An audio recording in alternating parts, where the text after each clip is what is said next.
বাসার চালের বস্তা শেষ হয়ে গেলেও মনে হয় না একটা মেয়ের এত টেনশন হয়। যখন বাচ্চার ডাইপার শেষ হয়ে যায় শুধুমাত্র তারাই জানে, যারা কিনা আমাদের মতো বাচ্চার মা। যাই হোক, অনেক আপুরা আমাকে জিজ্ঞেস করে যে আপু তুমি তোমার ছেলের জন্য কোন ডাইপারটা ইউজ করো এবং কি কোন ডাইপারটা সব থেকে ভালো। আমি আমার ছেলের জন্য এই পুরো শীতেই হচ্ছে আমি কোন ডাইপারটা ইউজ করছি সেটাই বলবো।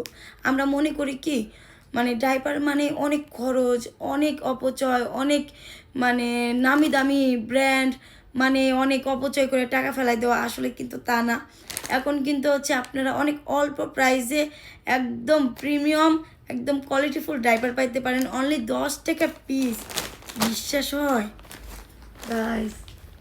অনলি 10 টাকা, 10 টাকা পিস, তার মধ্যে যদি এত ভালো কোয়ালিটি, এত সফট মানে মানে ডাইপার থাকে আর কি লাগে। এই মিনা ডাইপারটা এত ভালো, এত কোয়ালিটিফুল, আপনারা হাতে পাইলেই বুঝতে পারবেন ভাই। আমি আমার ছেলের জন্য পুরো ফুল মাস মানে শীতের মাস আমি এই ডাইপার দিয়ে শেষ করছি। শেষ হওয়ার সাথে সাথে আমি আবার অর্ডার করছি। যাই হোক, এখন আপনাকে বলি যে এই ডাইপারগুলো আমি কোথায় থেকে হচ্ছে অর্ডার করছি। অনেক অনেক ডাইপার পেয়েছেন ভাই। আপনারা কিন্তু এই ডাইপারগুলো পেয়ে যাবেন হচ্ছে যত্ন বেবি শপ থেকে। পেজের হচ্ছে স্ক্রিনশট দিয়ে দিব এবং কি ভাইয়াদের আমি ফোন নাম্বারটা দিয়ে দিব, আপনারা কল দিয়েও হচ্ছে যা মানে জেনে শুনে হচ্ছে অর্ডার করতে পারবেন। তো অবশ্যই আমি হচ্ছে স্ক্রিনশট দিয়ে দিব, আপনারা অর্ডার করবেন। একদম অল্প প্রাইসে আপনারা কি মা সন্তান আরামে ঘুমাইতে পারবেন।